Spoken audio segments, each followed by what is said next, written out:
जो आप कर्म करते हैं वो कर्म आपके साथ रहता है, कर्म कभी नष्ट नहीं होता है। कर्म नैव विलीयते, आपने जो आज किया उसका फल आपको कल भोगना ही है।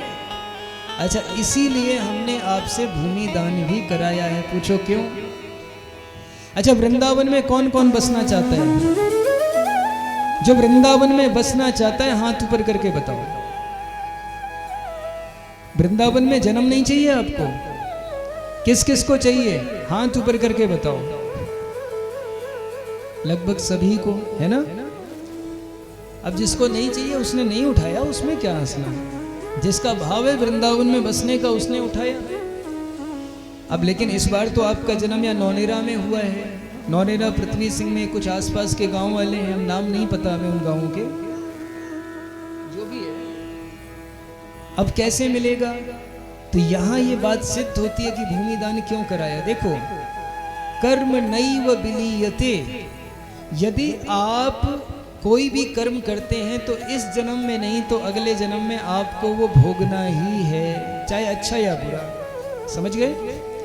अब अगर आपके नाम से 1 इंच भूमि भी ब्रज में मिल गई, आपने 151 दान किया और आपके निमित्त 1 इंच भूमि ब्रज में ले लिया, आपने 1 फुट भूमि ले लिया, 1 गज भूमि ले ली, तो इस जन्म में तो आपने ब्रज में ले ली, आपने एक कर्म कर दिया।